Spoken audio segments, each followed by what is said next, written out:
Quello che stai vedendo è ciò che si nasconde dietro la parola eccellenza. È così che la chiamano la mozzarella di bufala campana DOP, ma la storia che si nasconde dietro questo prodotto è molto diversa. Ogni anno in Italia vengono allevate quasi 500.000 di bufale e di bufalini, animali costretti a vivere in condizioni terribili per produrre mozzarella, latte e formaggi che verranno poi venduti sia in Italia sia all'estero come eccellenze del Made in Italy. I nostri investigatori sono entrati in alcuni allevamenti del nord Italia per documentare la vita delle bufale, una realtà misera, scandita da ritmi di produzione estenuanti, in luoghi asettici, fatiscenti e senza alcun rispetto per le loro esigenze e bisogni naturali. Ancora oggi, in questi allevamenti, migliaia di bufalini maschi verranno brutalmente uccisi come fossero scarti, lasciati morire di fame e di sete. Altri invece verranno strappati alla madre e mandati al macello. Abbiamo indagato più a fondo, raccogliendo anche immagini girate in campagna e le testimonianze di chi si è scontrato in prima persona con queste realtà. Questo è il vero volto della mozzarella di bufala.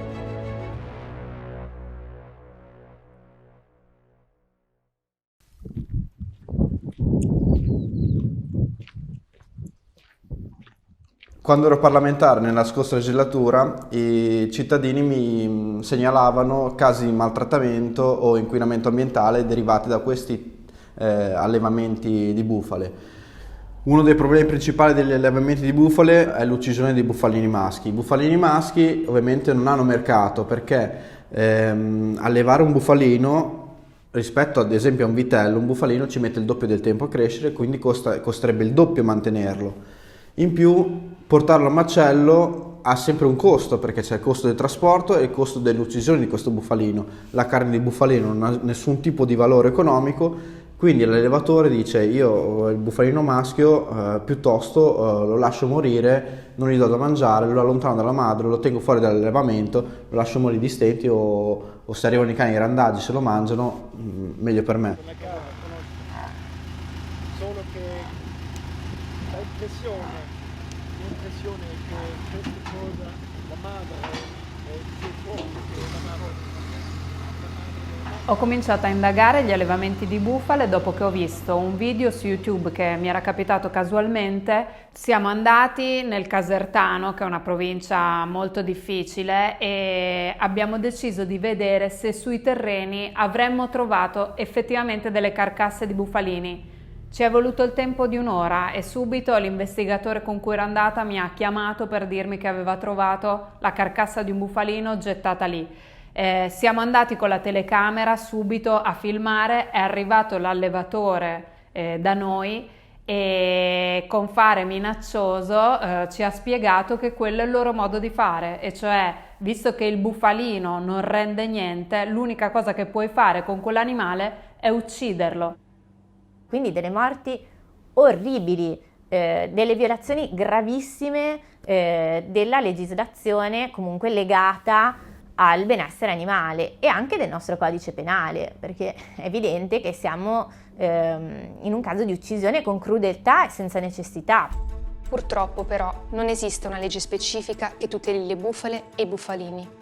Esistono solo le autorità preposte ai controlli e le leggi generiche contro i maltrattamenti e gli abusi sugli animali. E proprio i controlli dovrebbero essere effettuati da veterinari competenti e dalle ASL locali, ma come mostrano le immagini raccolte dai nostri investigatori, anche qui c'è molto lavoro da fare. Abbiamo trovato animali in condizioni igienico-sanitarie pessime, immersi nelle feci e nel fango.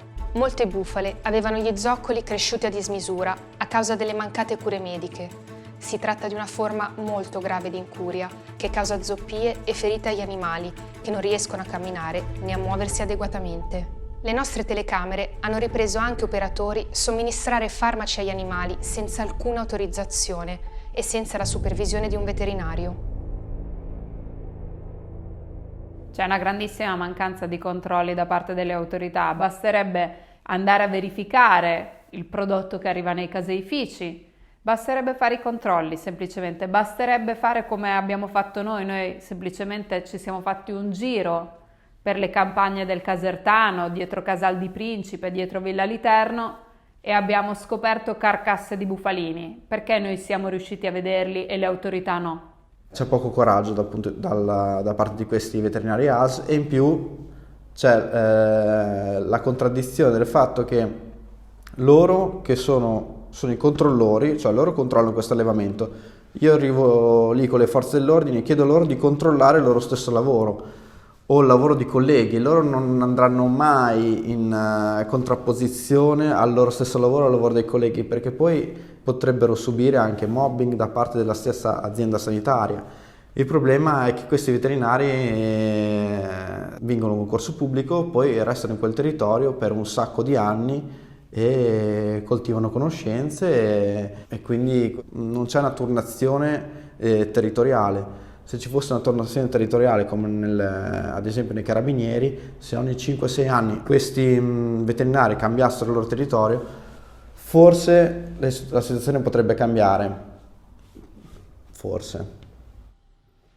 Sempre più frequentemente si sta andando verso sistemi di autocontrollo, nel quale i veterinari pubblici addetti al controllo sono pochissimi e tutte le attività zootecniche sono sotto la responsabilità di quello che viene chiamato il medico d'allevamento, il medico veterinario aziendale, e quindi è un po' il discorso di chiedere che il controllore controlli se stesso, perché il veterinario che lavora in azienda starà poi alla sua onestà intellettuale, il verificare che effettivamente si eseguano tutte le attività come devono essere eseguite. A differenza di quello che ci dicono che i controlli italiani sono i migliori al mondo, addirittura ho sentito dire questo, allora mi viene da pensare nel mondo cosa c'è.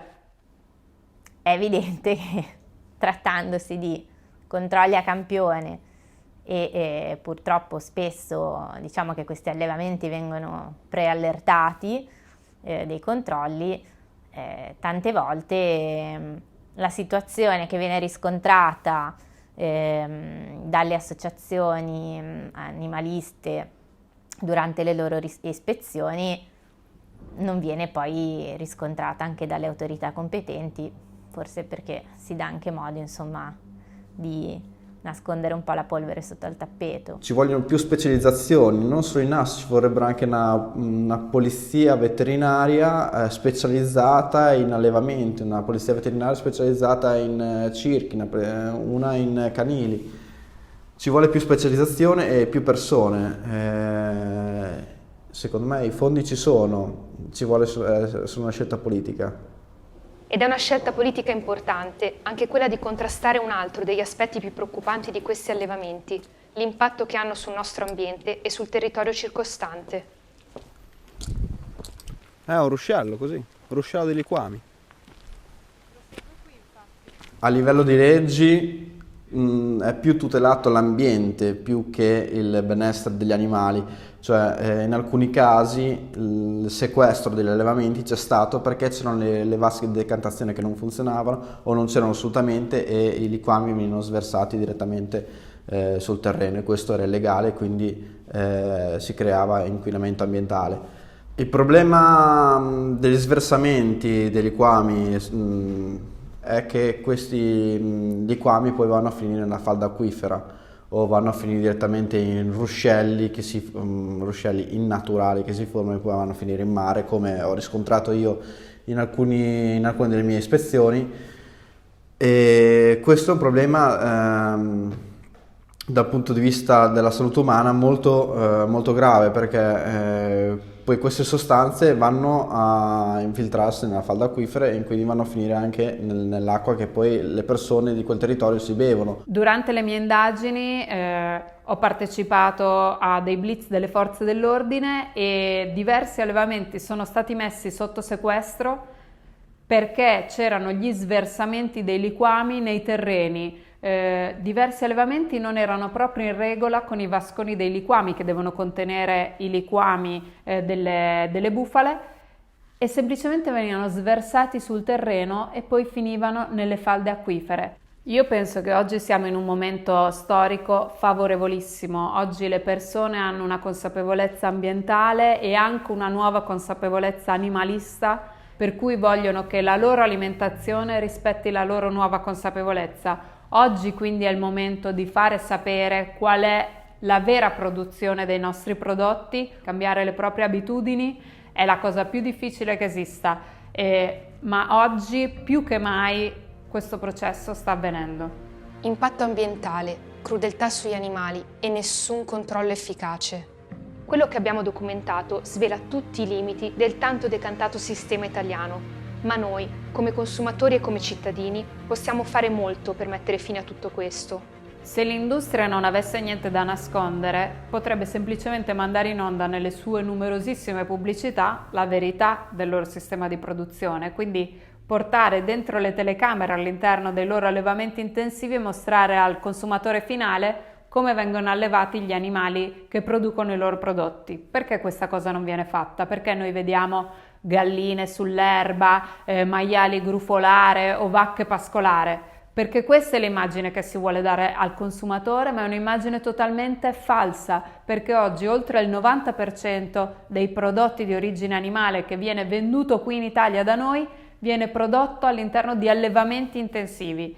E quindi se l'industria non avesse niente da nascondere, semplicemente potrebbe mostrare come produce. Il punto è che l'eccellenza avrebbe bisogno di confrontarsi anche con la quantità. Quando si arriva a produrre molto è chiaro che le esigenze quantitative vanno a deprimere le altre caratteristiche, tra le quali appunto la condizione di allevamento degli animali. Stiamo parlando di esseri senzienti, non sono cose. È lo stesso Trattato di Lisbona a stabilire al suo articolo 13 che appunto sono esseri che sentono, quindi vuol dire che provano dei sentimenti. E noi dobbiamo dare applicazione a questo trattato, che è vero, nella nostra Costituzione non è presente questo riconoscimento, ma è un riconoscimento europeo, quindi riguarda tutti noi da vicino. Cerchiamo di essere proattivi in questo senso e di fare questa battaglia di civiltà nostra. Queste sono le storie delle bufale e dei bufalini allevati in Italia. Queste sono le parole di chi ha visto in prima persona che cosa accade realmente in questi luoghi. Servono controlli più efficaci, servono leggi specifiche per la tutela di questi animali e servono azioni concrete da parte delle istituzioni per proteggere animali, territorio e salute pubblica. Ma ora sta anche a noi fare tutto ciò che è in nostro potere per fermare queste crudeltà, non alimentare questo mercato di sofferenza. Aiutaci anche tu, non consumare questi prodotti e diffondi questo video. Tutti devono sapere.